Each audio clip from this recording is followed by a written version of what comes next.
On the night of June 27, 2026, Alan Jackson had been standing backstage at Nissan Stadium in Nashville for 2.5 hours. He wasn't waiting to perform, he was watching. In the wings of the biggest stage in Nashville, with the roar of 70,000 people washing over him, he stood and watched Strait and Carrie Underwood and Luke Combs and Eric Church and Lainey Wilson and Cody Johnson perform his songs. Every one of them up there to honor him. Every one of them choosing, from 40 years of material, the songs that meant the most.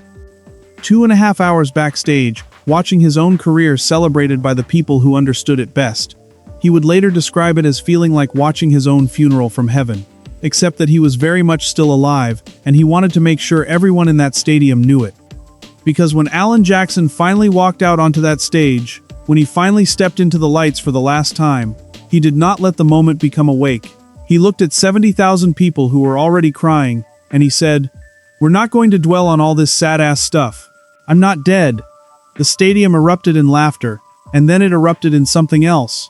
That specific combination of tears and joy that only happens when someone handles a grief-soaked moment with enough grace and humor to make it bearable. This is the story of that night. Every detail of it. The structure of the Last Call finale was unlike a standard farewell concert. It was not simply Alan Jackson performing his greatest hits one final time with some special guests sprinkled in. It was a full tribute concert. 2.5 hours of other artists performing his catalog, followed by Alan Jackson himself taking the stage.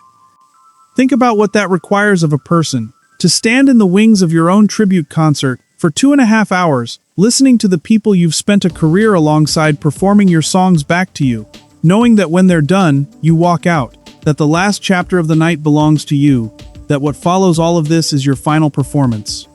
Strait was there, Carrie Underwood, Luke Combs, Eric Church, Lainey Wilson, Cody Johnson, Keith Urban, Riley Green, John Party, Miranda Lambert, Lee Ann Womack, each of them choosing something from the Jackson catalog and giving it back to him and to the 70,000 people who had come to say goodbye. By every account from people who were present, backstage was an emotional place during those 2.5 hours. Jackson was surrounded by family. His wife Denise was there, his daughters were there, people who had known him for decades, bandmates, crew members, industry friends, were cycling through to pay their respects. And then the tribute ended, and they told him it was time. He walked to the stage, and he said, "I'm not dead." There is a specific skill that Alan Jackson has always had that gets underestimated because it looks easy. The ability to say the true thing in the plainest possible words, and make it land perfectly. "I'm just a singer of simple songs," he said that too that night. And in 4 words, he summarized 40 years of artistic philosophy more completely than most musicians manage in a career's worth of interviews. But the "I'm not dead" line was the one that mattered most in the moment, because it did something essential. It gave the audience permission to celebrate rather than mourn. It released the tension that 2.5 hours of tribute had built into a beautiful, almost unbearable pressure. It said, "This night is not a funeral, this night is a party, and you are allowed to enjoy it." He expanded on it in the way that only someone who has been performing in front of crowds for 40 years knows how to. He called the tribute he'd just watched, kind of like watching your own funeral from heaven. But it was kind of nice, actually. He said it was overwhelming. He said he was grateful. He said he had felt the love of every person on that stage. And then he turned that gratitude into action. He picked up his guitar. He played his songs. He gave 70,000 people 2 hours of the music they had come to hear. One detail above all others tells you who Alan Jackson is. Despite the progressive neurological damage from Charcot-Marie tooth disease, the condition that has been stealing his balance and his strength for years, the reason this night was happening at all, he stood up there and performed.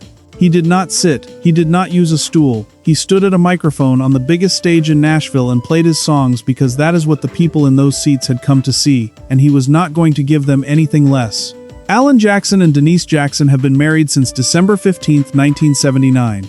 They are high school sweethearts who got engaged when they were teenagers, who survived his years of struggling in Nashville, who built a family together across 4 decades of one of the most successful careers in country music history. Remember When was released in 2003. It is a love song that moves through time, through the beginning of a relationship, through the raising of children, through the quieter, richer years that come after. It is, in the country music canon, one of the most complete and honest depictions of a long marriage that has ever been put to music. It won the Grammy for Best Male Country Vocal Performance in 2005. On the final night of his touring career, Alan Jackson sang it directly to Denise. She was in the front row. She had been there all night, watching the tribute, watching her husband standing in the wings absorbing it all, watching him walk out onto that stage and make everyone laugh when they expected him to make them cry. And then he sang "Remember When" to her.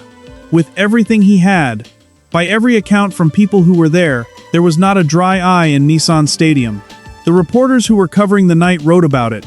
The fans who posted videos wrote about it. Country Now described it as a moment we will never forget. It was the kind of thing that happens when a song is performed by the right person, about the right thing, to the right person, at exactly the right moment. He has been singing that song for over 20 years. He has never sung it like he sang it that night. After Remember When, Alan Jackson performed Drive for Daddy Jean. Drive was released in 2002 on the album Drive. It is the song he wrote for his father, Tuco Laust, about riding in a boat on the Chattahoochee River together, about the specific things a father teaches a son not through instruction but through being present, through doing things together, through existing in each other's lives in the unremarkable, essential way that good parents do. His father, Joseph Daddy Jean Jackson, died in 2000, 2 years before the song was released. He performed it that night as what he called a final conversation. The stadium heard it that way too. And then came the last song. Earlier reports had suggested Chattahoochee might close the night, but the song Alan Jackson chose to be the final live performance of his career was Where I Come From, a song about identity, about roots, about the specific, irreplaceable thing that makes you who you are. As the last notes played, as the fireworks erupted behind him over the Nashville sky, Alan Jackson stood in the center of the stage. He did not rush off. He did not wave once and disappear. He took his time. He turned slowly and looked around the entire stadium. He looked at the crowd that had come from all over the country and the world to be in that room on that night. He smiled, and then he walked off the stage for the last time. There is a detail about Alan Jackson's last call, One More for the Road farewell tour, that most coverage has not given adequate attention. He raised over $2 million for Charcot-Marie tooth disease research. Let that number sit for a second. $2 million. Raised across the dates of a farewell tour, driven by the very disease the money was going to fight. He took his own diagnosis, the condition that was taking his ability to perform, and turned it into a reason to keep going, and a mechanism to generate resources for the people fighting the same condition who don't have his platform. CMT disease affects approximately 2.6 million people worldwide. It is the most commonly inherited neurological disorder, and unlike many of the conditions that celebrity causes take on, ones that already have significant public awareness and research infrastructure, CMT has historically struggled for visibility and funding. Alan Jackson used his last chapter to change that. He didn't announce the fundraising goal at the beginning of the tour as a headline. He didn't make it the centerpiece of the press strategy. He just raised the money. Through shows and charity activities and the quiet, sustained work of an organization and a team that understood what the tour was for.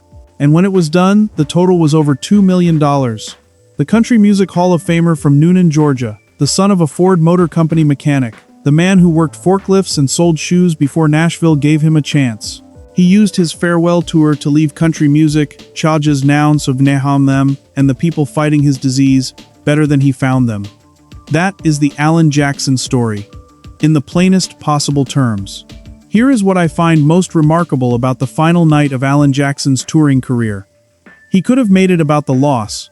There was enough sadness in that stadium to support an entire night of it. The disease, the retirement, the end of 40 years on the road. 70,000 people had come emotionally prepared for exactly that. He refused to let them have it that way. I'm not dead. We're not going to dwell on all this sad-ass stuff. I'm just a singer of simple songs. He cracked the jokes. He lightened the room. He gave them Remember When, and made them cry for the right reasons. Not for the loss of his touring career, but for the beauty of a long marriage and a long life lived with integrity. He sang to Denise. He sang to Daddy Jean. He stood in the center of the stage after the last song and looked around slowly, taking it in, because he understood that this was a moment that deserved to be felt rather than rushed through. And then he smiled and walked off. I'm just a singer of simple songs, he said it like it was a small thing. It isn't. It never was. 75 million records, 35 #1 singles, 2 Grammys, a career that defined what traditional country music sounded like for a generation. and a farewell that raised $2 million for the disease that ended the road so that people fighting the same fight might have a better chance. Simple songs, told with everything he had, for 40 years. Thank you, Alan, that'll do. If you watched any of the farewell concert footage, or if you were in that stadium, drop a comment with what hit you hardest. Remember when? The fireworks? The I'm not dead moment?